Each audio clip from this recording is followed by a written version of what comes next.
Amém? Vocês ouviram aí? Deixe o seu like, compartilhe.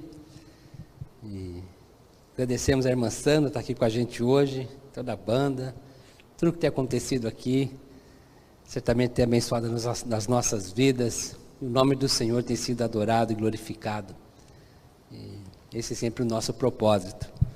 Quero compartilhar com vocês o texto no Evangelho de João, capítulo 5, a partir do verso 1 até o verso 14. Uma experiência de um homem com Jesus, em que Jesus cura esse homem. E alguns flagrantes que esse texto nos dá. É como se estivéssemos fazendo alguma coisa e fôssemos pegos em flagrantes. Esse texto tem essa ousadia. Diz assim: algum tempo depois, Jesus subiu a Jerusalém para uma festa dos judeus. Há em Jerusalém, perto da porta das ovelhas, um tanque, que em aramaico é chamado Betesda, tendo 5 entradas em volta. Ali costumava ficar grande número de pessoas doentes, inválidas, cegos, mancos, paralíticos. Eles esperavam o movimento das águas. De vez em quando descia um anjo do Senhor e agitava as águas. O primeiro que entrasse no tanque, depois de agitar as águas, era curado de qualquer doença que tivesse. Um dos que estavam ali era um paralítico, fazia 38 anos. Quando o viu deitado e soube que ele vivia naquele estado durante tanto tempo, Jesus lhe perguntou: você quer ser curado? Disse o paralítico: Senhor, não tenho ninguém que me ajude a entrar no tanque quando a água é agitada. Enquanto estou tentando entrar, outro chega primeiro, outro chega antes de mim. Então Jesus lhe disse: levante-se, pegue a sua maca e ande. Imediatamente o homem ficou curado, pegou a maca e começou a andar. Isso aconteceu num sábado e por esta razão os judeus disseram ao homem que havia sido curado: hoje é sábado, não é lhe permitido carregar a maca. Mas ele respondeu: o homem que me curou me disse: pegue sua maca e ande. Então lhe perguntaram: quem é esse homem que lhe mandou pegar a maca e andar? O homem que fora curado não tinha ideia de quem era ele, pois Jesus havia desaparecido no meio da multidão. Mais tarde, Jesus o encontrou no templo. Ele disse: olhe, você está curado, não volte a pecar, para que algo pior não lhe aconteça. O homem foi contar aos judeus que fora Jesus quem o tinha curado. Quero convidá-los então a nós olharmos esse texto e numa perspectiva de tentar perceber alguns equívocos que corremos o risco de cometer na nossa leitura do que é ser um discípulo de Jesus, do que é ser um seguidor de Jesus, de como devemos ser como igreja, de que uma igreja deve fazer, de que uma igreja deve realizar. E nesse tempo de pandemia, nesse tempo de restrições a realizações de cultos, particularmente eu vejo isso como algo necessário, evitar todo tipo de aglomeração, uma vez que convivemos com um vírus que para algumas pessoas pode ser letal e transmitido tão facilmente pelas vias aéreas, né? pelo ar, pelo toque, quando tocamos em alguma coisa em que o vírus está e tocamos no olho, na boca, no nariz. Um vírus que, ao sair de uma pessoa contagiada, ele leva algumas horas para morrer, né? Então ele pode ficar vivo em algumas superfícies por algum tempo e alguém tocar naquela superfície e depois se autocontaminar. Então são males necessários. É muito bom quando nós temos cultos. conversando com o irmão Anágua, quando precisamos mais uma vez fazer os cultos somente online, nós compartilhávamos o seguinte: é muito bom ter um culto com a casa cheia. É tão gostoso quando a gente tem os cultos e falta lugar para as pessoas, a gente tem que fazer aquela correria, buscar cadeiras, muitas pessoas chegando à igreja. Essa dinâmica da igreja de receber pessoas, de estarmos convivendo com pessoas, é algo singular e extraordinário para nós. Como isso nos ajuda a pensar a vida cristã, e como isso nos abençoa os nossos relacionamentos, a comunhão. A convivência, ela é fundamental para a vida de uma igreja. E esse tempo de pandemia nos privou muito disso. Quando podemos ter os cultos presenciais, como voltaremos agora, nesta semana, já na quarta-feira, temos restrições de número de pessoas, 25% apenas é permitido. E nosso espaço é aproximadamente pouco mais de 200 pessoas. Então, nós precisamos restringir a 50 pessoas, né? 55, 56, então 50 fora a banda, fora o pessoal que trabalha no culto.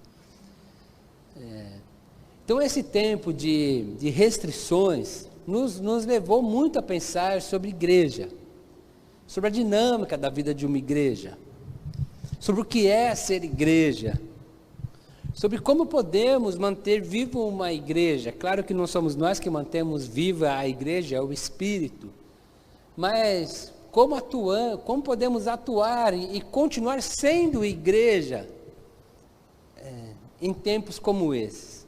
Esse texto, ele é uma chave especial para nos ensinar isso, porque esse texto, ele nos pega num flagrante muito interessante. Eu já disse isso citando em outros sermões, mas hoje eu quis trazer esse texto especialmente e essa linha de argumentação nesta noite, para nos levar a refletir sobre isso.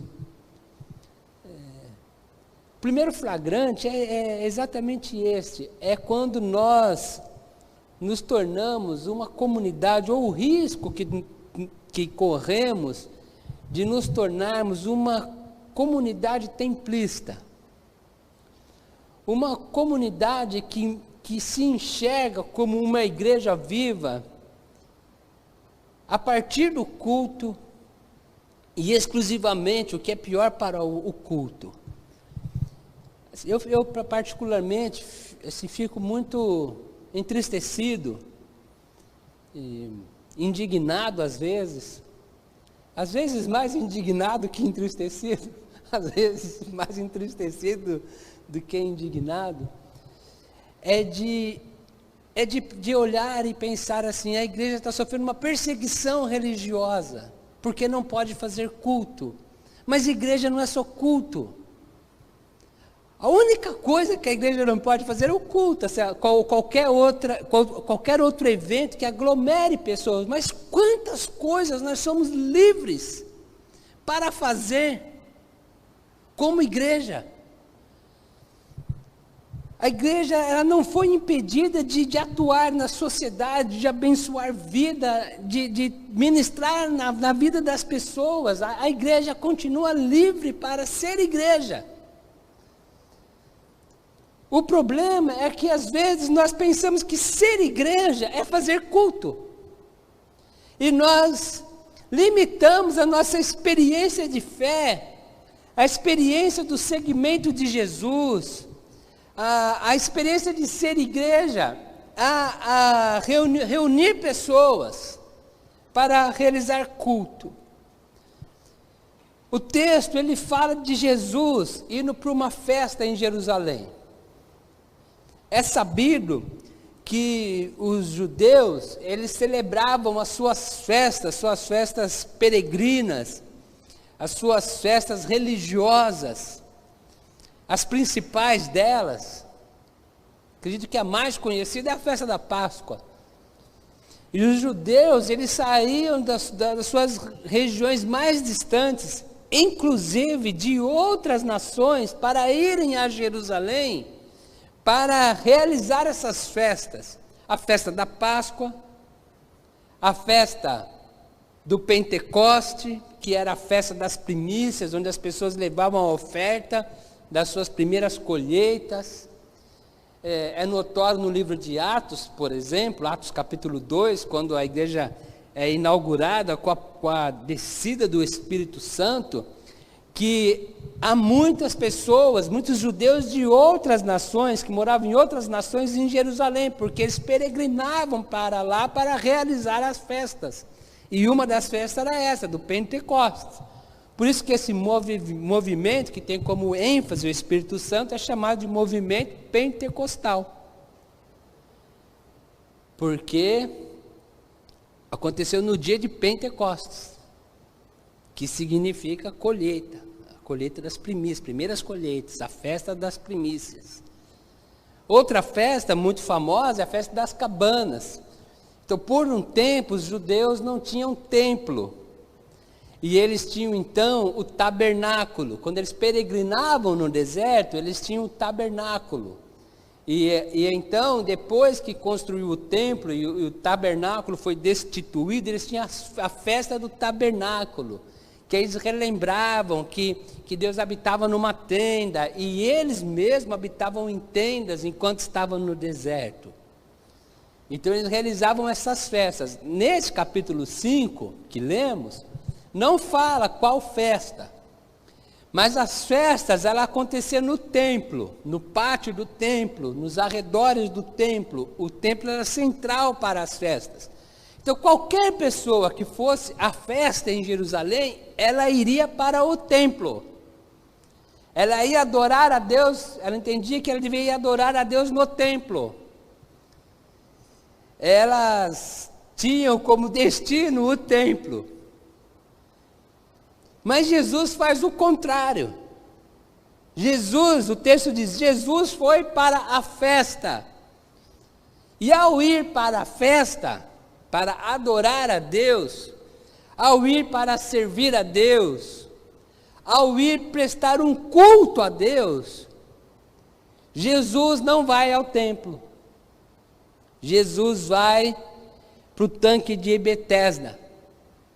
E o texto, ele é rigoroso em notificar-nos de que ali, no tanque de Betesda, era um lugar onde ficavam as pessoas mais necessitadas de Jerusalém. E o texto usa uma expressão, nós temos que entender quando a Bíblia foi escrita e as traduções que temos, né? Usa expressões que nós não usamos mais hoje, pessoas inválidas, paralíticas, nós não usamos mais essas nomenclaturas. Graças a Deus, tem havido uma discussão muito séria sobre os tipos de palavras que nós podemos usar, que não sejam ofensivas e nem depreciadoras das pessoas.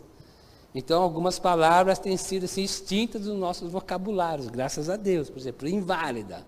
Essa palavra não se usa mais, porque uma pessoa, por exemplo, que não pode andar, ela não é inválida.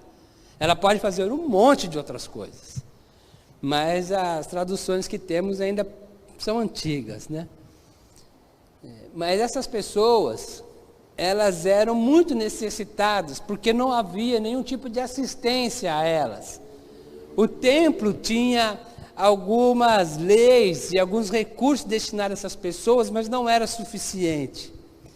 Então as pessoas ficavam ali passando fome, morando nesses lugares fétidos. Imagina esse homem, 38 anos ali, fazer as necessidades ali mesmo, sujo, aquele odor. Mas Jesus, quando ele quer adorar a Deus, ele não vai ao templo. Jesus, quando ele quer adorar a Deus, ele vai onde as pessoas necessitadas estão. E isso é um flagrante para nós, porque nós pensamos que ser igreja é vir ao templo, que nem é templo, é um salão, porque templo somos nós. Nós pensamos que seguir Jesus é ir à igreja, que nem a igreja somos nós, mas assim chamamos, né? Então o texto ele nos dá esse flagrante. Olha como nós às vezes podemos estar equivocados do que entendemos seguir Jesus. Porque ser um discípulo de Jesus não é necessariamente ir ao templo, mas é ir onde Deus quer nos usar para abençoar outras pessoas. E é interessante que o texto diz assim: Jesus ouviu falar que aquele homem fazia 38 anos, ele estava ali paralítico. Então, o que isso nos leva à compreensão? De que Jesus, ele não somente passou por ali, mas Jesus conversou com aquelas pessoas. Jesus se relacionou com aquelas pessoas. Jesus conviveu com aquelas pessoas. Então, ser um seguidor de Jesus é fazer o que Jesus fez. Ser um seguidor de Jesus é andar onde Jesus andou. Ser um seguidor de Jesus é abraçar quem Jesus abraçou. Ser um seguidor de Jesus é amar quem Jesus amou. É notório, no versículo 14, que diz assim: mais tarde, Jesus o encontrou no templo. Então Jesus foi também ao templo. Jesus foi oferecer um culto a Deus. Mas a vida de Jesus, de um adorador a Deus, não se resumia a culto. E é esse o flagrante, é esse o nosso problema. É esse o equívoco da igreja do século 21, final do século 20 e agora no início do século 21, porque nós somos tendenciosos a resumir a nossa vida cristã a cultos coletivos somente, onde nós cantamos, oramos um pouco, pregamos, vamos para casa, voltamos no outro dia com dia e hora marcado para cantar, orar um pouco, pregar e vamos para casa. E resumimos o segmento de Jesus a isso. E seguir Jesus é andar onde ele andou. Seguir Jesus é abraçar quem ele abraçou, é amar quem é ser parecido com ele. Então esse é um flagrante que o texto nos dá. E quando somos flagrados assim, precisamos nos arrepender. E nos arrepender com lágrimas: Senhor, eu estou equivocado. Não é isso. É muito bom ter o culto, eu estou felizaço, porque quarta-feira vamos ter culto público, presencial, isso é uma bênção. Isso é uma coisa maravilhosa. Mas é um erro resumir a vida cristã a isso. Se nós não conseguimos amar as pessoas e ir onde as pessoas estão, estamos equivocados no nosso seguimento de Jesus. Porque foi isso que Jesus fez. E olha que interessante, para quem gosta de crescimento de igreja, depois Jesus encontrou o homem no templo. Porque Jesus foi lá onde ele estava. Jesus curou ele lá onde ele estava. Jesus conversou com ele onde ele estava. Jesus conversou com outras pessoas onde ele estava. Onde elas estavam. Podemos lembrar aqui da cura daquela mulher com fluxo de sangue. E Marcos vai contar com detalhes. Fazia 12 anos que ela estava com fluxo de sangue, com essa enfermidade. Ela já tinha gastado tudo com médicos. Tentando se curar e não conseguiu. Como que descobriu isso? O passarinho contou? Não! Jesus conversou com essa mulher. Falou: quem tocou em mim? Quero conversar, quero conhecer, quero conviver, quero me relacionar. Porque essa é a minha missão. É estar junto com pessoas. Não é dar uma cesta básica no portão da igreja. é conviver, é abraçar, é conhecer a história das pessoas, é contar sua própria história. Veja a sua história, você tem uma história que você pode impactar a vida de outras pessoas. Conte a sua história com Deus, ouça a história das pessoas. Então esse texto, ele nos apresenta esse primeiro flagrante. E esse tempo de pandemia veio para nos alertar nisso também. Olha como que a igreja pode ser atuante em tantas outras frentes. Fazer tantas outras coisas além do culto. Você só não pode fazer o culto. Mas você pode fazer tantas outras coisas. Abençoar tantas outras vidas. Um outro flagrante é a partir do versículo 10. Porque Jesus disse para o homem: levante-se, pegue sua maca e vai para casa. E era um sábado. E aí então, o versículo 10 vai assim: e por esta razão os judeus disseram ao homem que havia sido curado: hoje é sábado, não lhe é permitido carregar a maca. E aí o homem respondeu: o homem que me curou disse: pegue a maca e anda. E ele falou: quem é esse homem? Que Jesus falou: eu não sei quem foi, ele me curou e foi embora, no meio da multidão. São os zelosos, vamos chamar assim, de plantão, né? Existe uma esfera da vida cristã que ela é muito importante, que é a santificação. E nós, assim, primamos muito pela santificação da igreja. Mas o flagrante aqui está em que o zelar pela santificação da igreja, para esses homens religiosos, para esses judeus, para esses fariseus, se resume em apontar o erro do outro. Percebe que há uma comunidade de marginalizados, que há uma comunidade de pessoas desvalidas, pessoas enfermas, pessoas que precisam de ajuda e que são esquecidas no tanque de Betesda. E esses religiosos não estão nem um pouquinho se importando com elas.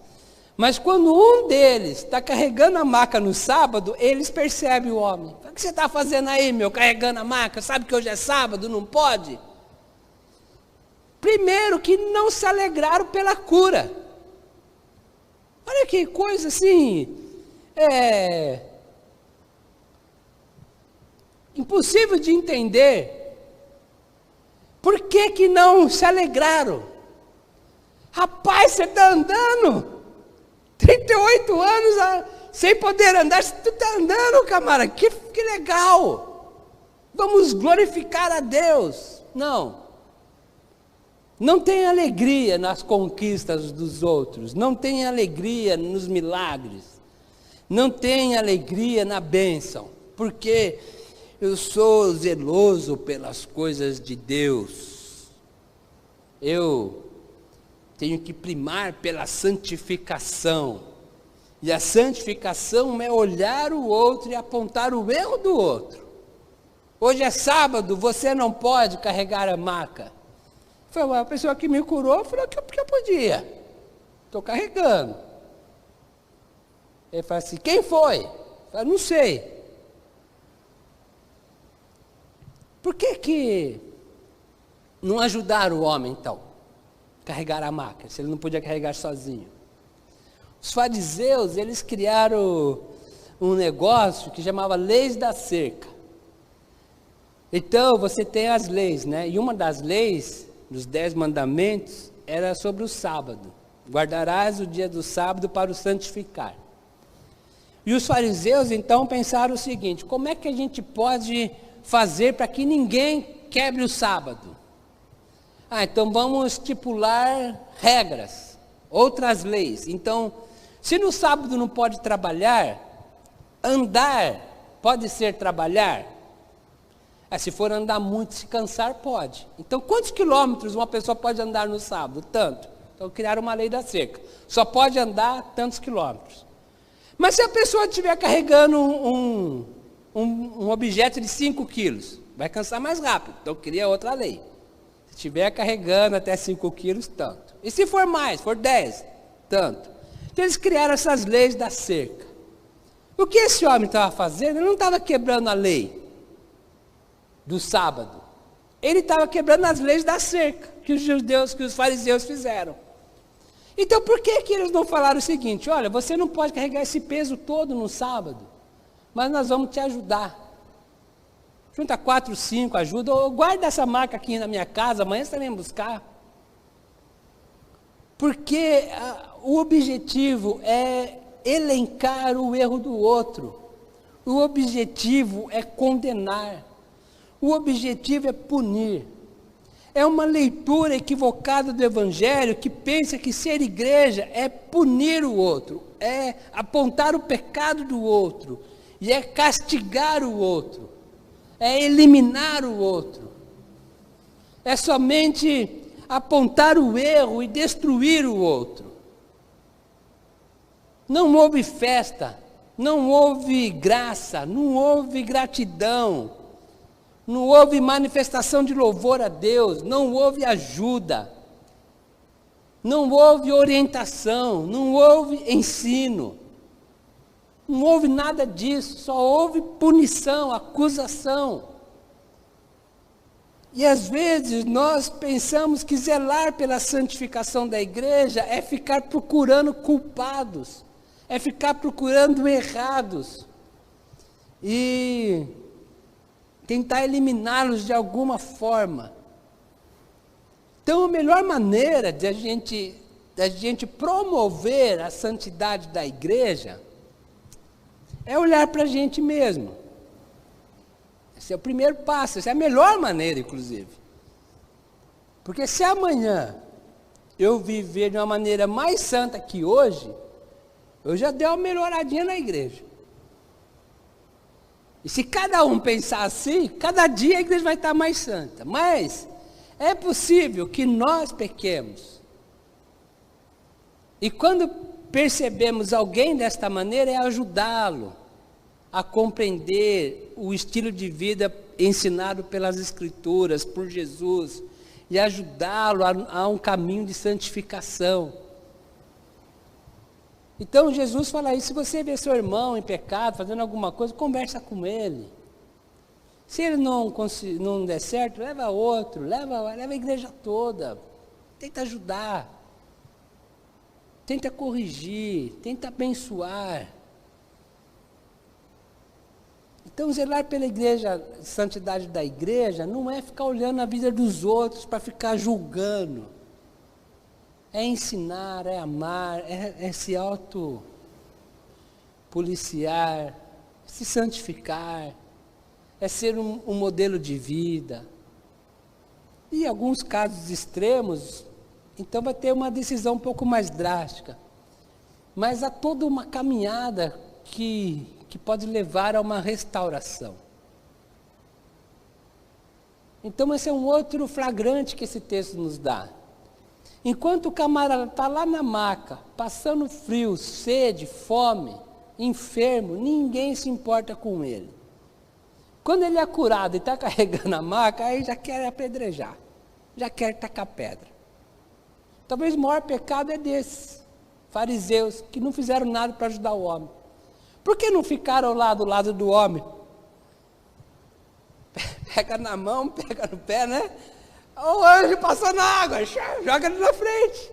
Ninguém ajudou, ele falou: ninguém me ajuda. Mas quando ele está carregando a maca, aí aparece. Como que aparece a turma do amendoim, né? Aparece a turma do amendoim. Quer apontar o erro. Isso nos leva a um outro flagrante, que é essa percepção que às vezes vemos no nosso meio evangélico da competição. Às vezes pensamos que seguir Jesus é competir. E esse flagrante a gente vê na vida desse homem mesmo, porque primeiro ele está bravo que o povo chega primeiro que ele. Toda vez que eu quero, alguém chega primeiro, é uma competição. Ninguém se organiza para todo mundo ser curado. Porque ele faz assim: bom, quem chegou primeiro, pula na água. Quem chegou depois, próxima vez. Quem chegar faz uma fila, né? É porque eles não eram brasileiros, né? O brasileiro é que gosta de fila, né? Então, por que não fizeram uma fila? Por que não organizaram, né? Não, é uma competição. Quando o homem é curado, ninguém se alegra. Por quê? Porque não foram eles que fizeram o milagre, foi Jesus. Então eles não podem se alegrar quando a bênção veio por meio de outro. E depois, quando Jesus encontra esse homem no templo, Jesus fala assim: olha, está lembrado de mim? Não peques mais, para que não te aconteça coisa pior. Aí esse homem não responde nada. Mas a reação desse homem, ela é assustadora. O texto diz assim: mais tarde, verso 14 e 15, mais tarde Jesus o encontrou no templo e disse: olha, você está curado, não volte a pecar, para que algo pior não lhe aconteça. E o homem foi contar aos judeus que fora Jesus quem o tinha curado. Foi dedurar Jesus. Foi entregar Jesus. Foi aquele ali que mandou carregar a maca. Porque ele não quer assumir nada. Ele quer destruir o outro. Às vezes eu vejo isso no meio evangélico, que sempre a gente tem que ser melhor que o outro. É impressionante isso. O milagre que eu recebo tem que ser maior do que o do outro. A bênção que eu recebo tem que ser melhor que a do outro. Até o pecado que eu cometo tem que ser maior do que o do outro. Veja só os testemunhos às vezes, né? Qual é o melhor testemunho? É aquele que o cara foi bandido, foi traficante, tomou tiro, aprontou, pintou os canecos, rabiscou o 8. Esse é bom. Esse sim. A pessoa chega aqui e fala assim: olha, eu tinha uma vida normal, só que eu não compreendi o Evangelho, eu não sabia que eu precisava de Jesus. Mas um dia o Espírito Santo me iluminou, eu entendi que Jesus é tudo para mim, eu entreguei minha vida para Jesus. Que testemunho mais fraco é esse? Então, se eu pequei, se alguém pecou, eu tenho que ter pecado mais. A minha vida tem que ter sido pior que a do outro, para a minha conversão ser melhor que a do outro. E se eu recebi uma bênção, a minha bênção tem que ser maior. E a minha igreja tem que ser a mais bonita. E a minha igreja é a que tem que ter mais gente. E eu que tenho que ter o melhor cargo. É uma competição o tempo todo. É por isso que o homem quer prejudicar Jesus, porque ele enxerga tudo como uma competição. Ele sempre tem que chegar primeiro. Se tem alguém que é melhor, eu tenho que destruir, eu tenho que derrubar. É sempre a preocupação com o que o outro está fazendo. Sempre esse espírito de competição. E evangelho não é competição, evangelho é união. Evangelho é fraternidade, unidade. Evangelho é amor. Evangelho é companheirismo. Evangelho é convivência. Evangelho é nivelamento, porque todos nós somos nivelados pela cruz. Não existe melhor, mas também não existe pior. Todos nós fomos comprados pelo mesmo sangue, todos nós somos salvos pela mesma graça, todos nós somos amados por Deus na mesma intensidade, todos nós vamos para o mesmo lugar, para o mesmo céu. Todos nós somos acolhidos por Jesus imerecidamente. Não existe ninguém que mereceu. Por isso que é graça. Então é outro flagrante aqui que o texto nos coloca, esse espírito de competição, esse espírito de tentar sempre prejudicar o outro para que você esteja melhor na fita. E não é isso que Jesus nos ensina, não é isso que Jesus faz. Jesus, ele rompe essa visão que resume a vida cristã em um culto. Jesus em culto com pessoas reunidas num lugar, com dia e hora marcado. O culto de Jesus, ele é na rua, Ele é no dia a dia, ele é aí onde as pessoas necessitadas estão, ali que ele adora a Deus, ali que ele manifesta a glória de Deus, ali que ele realiza, ali que ele exerce seu ministério. Então essa é uma visão que o Evangelho quer trazer para nós, de seguidores de Jesus e de igreja. A igreja não fecha. A igreja está sempre ativa, 24 horas por dia. Sempre agindo, sempre alcançando pessoas, sempre abençoando pessoas. Tem um momento que Jesus vai para o templo. Nós vemos Jesus nas sinagogas, Jesus lendo os pergaminhos nas sinagogas. Faz parte da vida da igreja, mas não se resume a isso. As pessoas condenam o homem. Você está carregando a maca, não pode. Jesus aconselha, olha, não peques mais.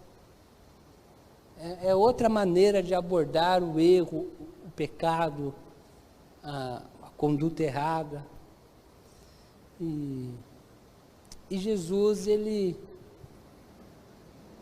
se expõe para abençoar, despreocupado em querer chegar primeiro, despreocupado em querer ser o melhor.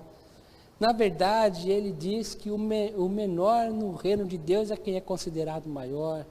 Na verdade, ele diz que o Filho do Homem não veio para ser servido, ele veio para servir e dar a vida dele em resgate de muitos. O Evangelho, Jesus, ele tira essa ideia de competição. O Evangelho tira essa ideia de competição. O Evangelho nos nivela. O Evangelho nos iguala. O Evangelho nos ensina a amar o próximo. E a minha oração é que nós possamos ser esses seguidores de Jesus. Que a nossa vida cristã, ela não se resuma a essa experiência que estamos tendo agora, que é muito bacana, que é muito importante, que é salutar, que é saudável, que traz vida para nós, mas que ela possa se expandir para o dia a dia, para onde quer que nós estejamos, nós possamos estar manifestando a graça de Deus. Que nós possamos entender que há outros lugares que Jesus quer que nós devemos ir. Jesus não quer que você venha só à igreja. Jesus quer que você vá onde as pessoas estão, com todas as suas necessidades espirituais, físicas, emocionais, e as abençoe com o poder do Evangelho que está em você. Porque nós não podemos resumir a vida cristã somente a isso. Jesus quer que nós tenhamos uma nova abordagem com relação à santificação. Uma abordagem restauradora, não punidora. Não carrasca, mas amorosa, acolhedora. E o Evangelho quer que nós aprendamos a nos enxergar como iguais. O pastor não é melhor que ninguém, mas também não é pior que ninguém. E ninguém é melhor que ninguém, e ninguém é pior que ninguém. Porque nós estamos todos no mesmo barco, com funções diferentes no corpo, mas todos somos o corpo, todos somos importantes. O olho não pode dizer para o pé, não preciso de você. E o pé não pode dizer para o olho, eu não preciso de você. Todos são importantes. Todos fazem parte do corpo. Todos devem estar bem, unidos, engajados, com o mesmo propósito. Sinalizar o reino de Deus e glorificá-lo, o nosso Deus. Quero orar com você por isso, para que sempre que formos pegos nesses flagrantes, haja arrependimento e mudança em nós. Sempre que formos flagrados, e de vez em quando somos, nós possamos arrepender, e o Senhor Jesus sempre nos ajudará a fazer as escolhas corretas novamente. Senhor, essa é a nossa oração, esse é o nosso pedido, é o nosso clamor. Que o Senhor nos ajude a sermos esta igreja do Evangelho, essa igreja bíblica. Que o Senhor nos mostre aonde o Senhor quer que nós iremos. Claro que aqui junto com os nossos irmãos, mas sabemos há outros lugares. Usa as nossas vidas em outros lugares, em outros momentos, com outras ações, para que possamos, ó Deus, manifestar a Tua glória em outros momentos. Ajuda-nos, ó Deus, a termos uma ação restauradora uns dos outros. Que nós possamos, ó Deus, crescer como uma igreja santa, imaculada, uma igreja que ama a santificação, mas que não odeia o irmão que peca. Ajuda-nos, ó Deus, ajuda-nos. Ajuda-nos, Pai, nós precisamos amar o irmão que erra também e ajudá-lo a amar a santificação também. Ensina-nos isso, Pai, em nome de Jesus. Ó Deus, tira todo espírito de competição dentro da nossa igreja e mesmo com relação a outras igrejas, mas que possamos nos unir para que o Teu reino cresça, avance, prospere e o Evangelho seja propagado e vivido, ó Deus. Ó Pai querido, que o Senhor mostre com clareza qual é a nossa parte, que nós possamos ter muita alegria em realizá-la, sem estar competindo com ninguém, mas só por estar fazendo aquilo que é a Tua vontade. Ó Pai querido, obrigado, porque agora nós vamos poder voltar aos nossos cultos públicos a partir de quarta-feira. Obrigado, ó Deus, e nós pedimos mais uma vez que o Senhor proteja cada irmão que virá aqui, cada visitante, cada amigo. Meu Deus, e que essas experiências de cultos coletivos, ó Deus, seja uma experiência enriquecedora para nós. E que a Tua glória continue sendo manifestada, ó Deus, entre nós. Obrigado, ó Deus, mais uma vez eu Te agradeço por toda a equipe que trabalha nos cultos. Ó Deus, abençoa as suas vidas, as suas famílias. Obrigado por essas pessoas, ó Deus, batalhadoras pela Tua igreja. Nós Te louvamos pela decisão que eles tomaram de Te servir, ó Deus. Cuida das suas famílias, cuida dos seus lares, dos seus projetos. Os abençoe imensamente, Pai, em nome de Jesus. Obrigado a Deus pelas pessoas que têm contribuído fielmente com os dízimos, as ofertas, mesmo sem poder estar aqui, desfrutando desse espaço, ó Deus, que da mesma maneira as Tuas mãos estejam estendidas sobre estas vidas e o Senhor continue as abençoando imensamente, em nome de Jesus.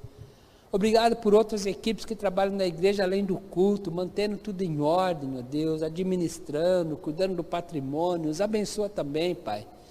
Obrigado por tudo isso, por essas pessoas que o Senhor tem levantado entre nós, com esse espírito de servir e que tem abençoado a Tua casa, ó Deus, o Teu reino, esse local, esse patrimônio que o Senhor tem nos dado, Pai querido.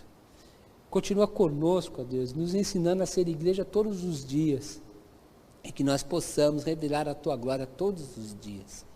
Nós Te louvamos por esta noite, por este culto, e pedimos a Tua bênção para esta semana, no nome de Jesus. Amém? Que o Senhor te abençoe, te dê uma semana na graça e na paz do nosso Senhor Jesus Cristo. Aguardamos vocês aqui, os que puderem vir presencialmente, quarta-feira, os que não puderem, online mesmo, que juntos possamos estar aqui adorando ao Senhor, seja através do canal do YouTube, seja presencialmente, mas que juntos possamos glorificar o nosso Senhor Jesus Cristo. Uma boa semana, fique com Deus, em nome de Jesus.